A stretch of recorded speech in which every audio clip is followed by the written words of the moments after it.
wilujeng dinten Minggu, Bapak, Ibu, para sederek, warganing pasamuan GKJ Kronelan ingkang dipun tresnani dening Gusti Yesus Kristus. Wilujeng pepanggihan malih wonten ing pangibadah Minggu menika sinaosa pangibadah kanthi cara wonten dalemipun piyambak-piyambak amargi pandemi virus corona. Sumangga saderengipun kita sami mirengaken sabda pangandikanipun Gusti ingkang badhe kaladosaken dening Bapak Hartosuwarno. Kita sesarengan memuji asmanipun Gusti saking kidung pasamuan Jawi nomor 96 podos pisan lan kalih. Tias kita dimen selamanya bunga.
Pasamarun Gusti ingkang kinasih. Sumangga kita sami lumebet wonten ing dinten Sabat, dinten pangibadah sesengkeranipun Gusti wonten ing dinten menika. Gusti Allah ngersakaken supados kula lan panjenengan sami madhep, sami mantep anggen kula lan panjenengan ngersakaken dhateng Gusti. Supados kula lan panjenengan lestantun anggen kula lan panjenengan dados timbalan ingkang dados sengkeranipun Gusti. Menawi kula lan panjenengan ngengeti ngraosaken kawontenanipun jagat ing medal menika. Kados dene bangsa Israel rikala semanten anggenipun sami lumampah dipun merdekaaken Gusti saking tanah Mesir. Badhe dipun papanaken wonten tanah Kanaan.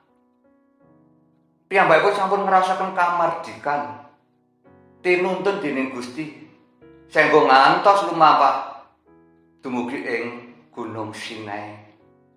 Piyambakipun Gusti ngendika, "Anggonku nggendong saka ing tanah Mesir teka kene. Sapa kang ngwalake kowe?" Gusti ugi ngendika, menawi wonten ing ayat gangsal wonten ing pangentasan 19 kala kang iku saiki menawa sira padha ngetokake dawuh ingsun kelawan temen-temen sarta padha netepi prasetyan ingsun, mesti sira padha dadi kekasih ingsun pinilih saka ing antarane sakai bangsa. Awit salumahing bumi iku kagungan ingsun. Menawi bangsa Israel kepareng badhe netepi menawi dawuhipun Gusti lan nggegeki pangandikanipun Gusti, bangsa menika dipun pilih dados kekasihipun Gusti. Awit menika dados prajanjianipun Gusti piyambak menawi bangsa Israel menika dados kekasihipun. Inggih menika anggenipun Gusti miji bangsa menika dados pilihanipun sekabehing bangsa ingkang dipun miji inggih menika bangsa Israel. Awit menapa trenyuhipun Gusti dhateng bangsa Israel kepala semanten sami wonten ing ora-ora samun wonten ing Gunung Sinai menika ngandhapipun Gunung Sinai. Pramila welas asihipun Gusti menika dipun paringaken dhateng bangsa menika. Saengga Gusti ngantos trenyuh ngantos nggadahi prajanjian kalian bangsa ingkang dipun tresnani nggih menika bangsa ingkang pinilih dados kekasihipun. Para sedherek ingkang kinasih, menawi kula lan panjenengan ing wekdal menika sami ngraosaken kawontenane gesang kula lan panjenengan ing padintenan. Kula lan panjenengan sami ugi ngraosaken kados dene basa rikala semanten ora samun. Inggih menawa sami rumaos semplah, rumaos boten gadahi pemimpin, rumaos boten gadahi panuntun. Pramila Allah dipun gadahi kala wau inggih menika prajanjian kalian bangsa menak angger kowe netepi dawuh ingsun inggih menika badhe dipun dadosaken kekasihipun. Saengga bangsa menika inggih menika dipun dadosaken kekasihipun. Kados dene wonten ing Matius 19 ingkang sinrat wonten Injil Matius 19 ayat 3 gangsal ngantos 11 ayat 8.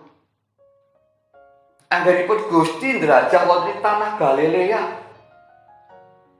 Nindakaken tumrap peladosanipun ngabaraken Injil kabar kabingan. Ningali dhateng para tiyang ingkang sami nggebesah, sami loyo, semplah kados boten wonten pangenipun. Pramila Gusti ngendika dhateng para sekabat, panenane akeh sing drep mung sethithik. Pramila anggenipun Gusti miji dhateng para rasul supados nindakaken ayan ingkang sampun dipun tindakaken Gusti. Menika supados para sekabat ugi nindakaken kados dipun tindakaken dening Gusti. Awit Gusti ingkang sampun memucat, sampun maringi kuwaos, sampun maringi prasadan Roh Suci ingkang ngampi-ngampingi lampah gesangipun supados paseksinipun ugi kados dipun tindakaken dening Gusti menika dipun seksekaken ugi wonten ing para sekabat ingkang inggih menika supados nglajengaken peladosanipun. Para sedherek, Gusti ugi ngendika dhateng kula lan panjenengan minangka dados paseksinipun. Menawi kula lan panjenengan rikala dinten Minggu Pentakosta minggu kala wingi kula lan panjenengan dipun ajak dening Gusti ugi supados dados ruwangipun Gusti lelados wonten ing pasamuanipun Gusti ugi. Njenengan nggih kula lan panjenengan kedah ugi nélakaken inggih menawa welas asihipun dhateng sesami kita. Kita sami ningali lingkungan kula lan panjenengan sami ngraosaken semplah, sami ngraosaken loyo, mboten wonten pangajeng-ajeng, kados mboten wonten nggadahi pemimpin. Saengga piyambakipun ngantos kados putus asa.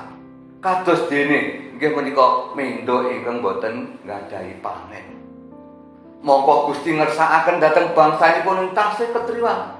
Kedah nglampahi kula lan panjenengan menika tandang tanduk menapa lan panjenengan ugi kedah dados patuladan. Anggen kula lan panjenengan naksekaken asmanipun Gusti Yesus ingkang nggadahi welas asih dhateng manungsa. Kula lan panjenengan ugi kedah nggadahi welas asih dhateng manungsa. Kula lan panjenengan ugi kedah nggadahi inggih menika pamanggih supados kula lan panjenengan dados margining tiyang sanes kawilujengaken.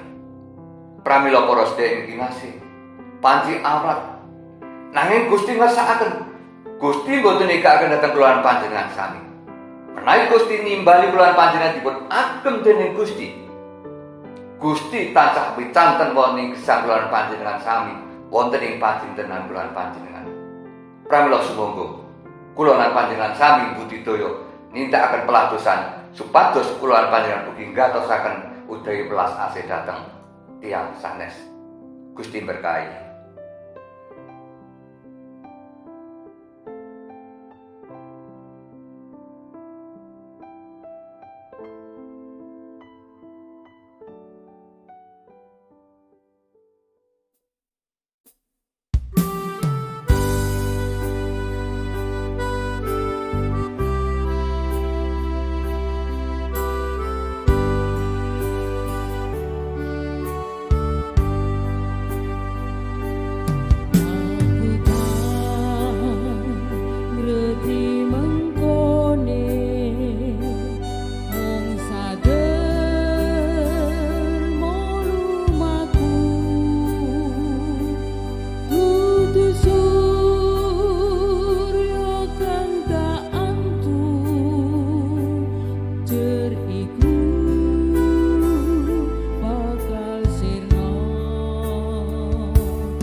Golir sloka